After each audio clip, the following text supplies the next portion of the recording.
Hi students, today we will be continuing chapter number 3 from statistics, that is sample and census method of data collection. First of all, I would like to tell you the meaning of census method and the meaning of sample method. The first method, that is census method. First of all, what's the definition of census method? The definition says that a method in which each and every item of universe is considered. In this definition, what is universe? Remember, universe, population, ये दोनों words ऐसे हैं, universe और population. Particularly जैसे हम population word use करते हैं basically number of people के लिए, लेकिन यहाँ पे स्टैटिस्टिकल टर्म्स में पॉपुलेशन वर्ड किसके लिए यूज़ कर रहे हैं? जो भी आइटम्स जिनके बारे में स्टडी किया जा रहा है, जो डेटा जो कलेक्ट किया जा रहा है उनके लिए. सो यूनिवर्स और पॉपुलेशन, जिस चीज़ के बारे में डेटा कलेक्ट करना है उस चीज़ को हम कह रहे हैं. So the definition says each and every item of universe और population is considered in census method. For example, जैसे पॉपुलेशन सेंसस आता है, लास्ट पॉपुलेशन सेंसस आया है 2011 का. इसमें क्या बताया जाता है? The number of people, population की इंडिया में कितनी पॉपुलेशन है. Then second thing, birth rate, death rate क्या है, what's the fertility rate, then what's the literacy rate, female literacy rate, male literacy rate, ये सारा का सारा सेंसस में आता है. Now another method, now I'll compare these methods later.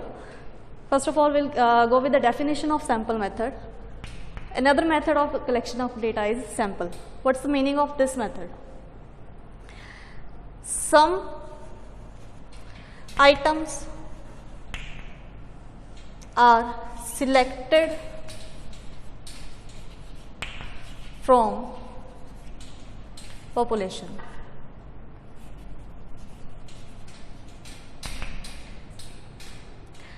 Population total population है, उसमें से कुछ आइटम्स जब सिलेक्ट की जाती हैं for the results that are required, उसको बोलते हैं सैंपल मेथड. मतलब for example, as compare to census method, each and every item need not to be considered. Some examples are like if you have to collect some vegetable seller से अगर आपने कोई vegetable खरीदनी है, आपको पता है कितनी रिक्वायर्ड अमाउंट है, लाइक 1 kg, तो उसमें आप क्या है, टोटल नंबर ऑफ जितने भी वहाँ पे चीज़ें पड़ी हैं उसमें से कुछ चीज़ें ही उठाते हो, खुद सिलेक्ट करते हो या उसको बोल देते हो कि तू डाल दे. तो वो क्या है उसमें, अब यहाँ पे आपको रिक्वायरमेंट क्या है, रिजल्ट क्या चाहिए, बननी तो लास्ट में सब्जी ही है. सो उसमें क्या है, वो सैंपल कलेक्ट हो रहा है. लाइक हर एक आइटम यहाँ पे कंसीडर करने की जरूरत नहीं है.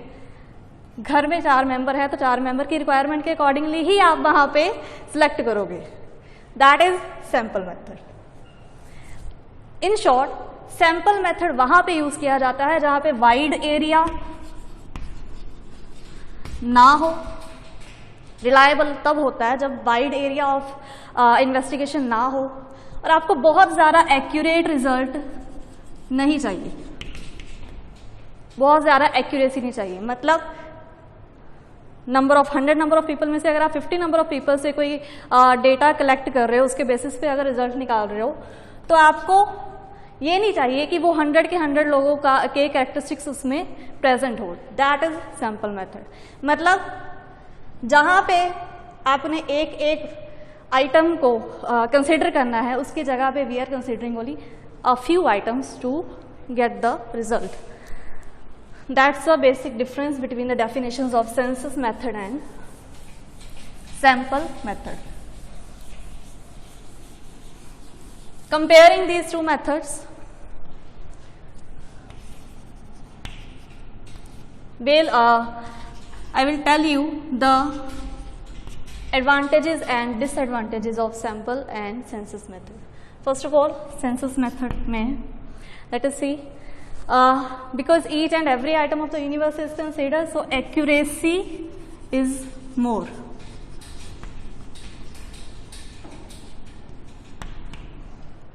ज़्यादा एक्यूरेसी होती है in the result, whereas इससे कंपेयर किया जाए so accuracy is less.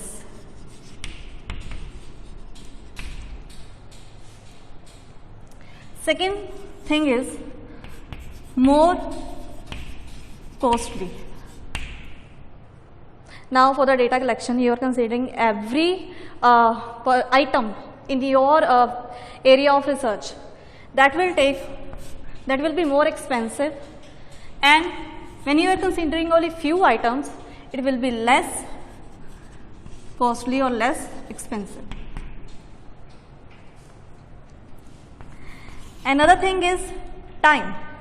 Which of the method will require more time? Obviously, census method. So it is not time saving or requires more time, and this method is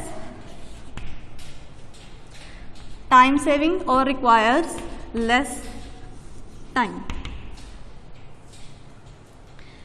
Another thing is reliability. Which of the methods is more reliable?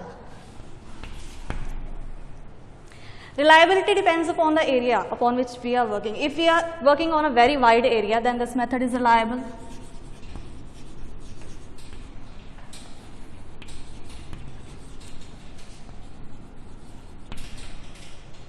And if we are working upon a few number of upon a less population, then, or we can say in a less area, then this method is reliable.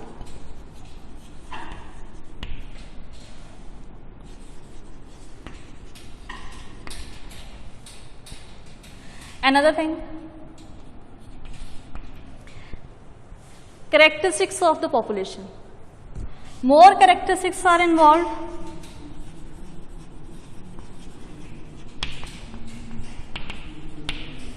In this method, and in this method, as I have already told you, that not every item is present, not every item of the universe is considered, so there are less characteristics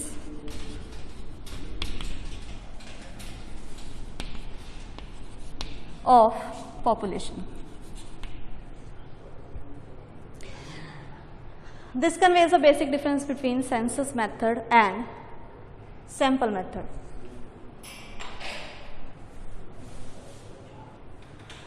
Next comes the types of sampling. Now we are saying that sample prepare किए जा रहे हैं, तो अलग अलग types के साथ किए जाएंगे. First type is random sampling. As the name says, random. When the items in the universe are selected randomly. That means I don't have a particular plan, I don't have a particular choice. I am selecting the items very randomly. That is called random sampling.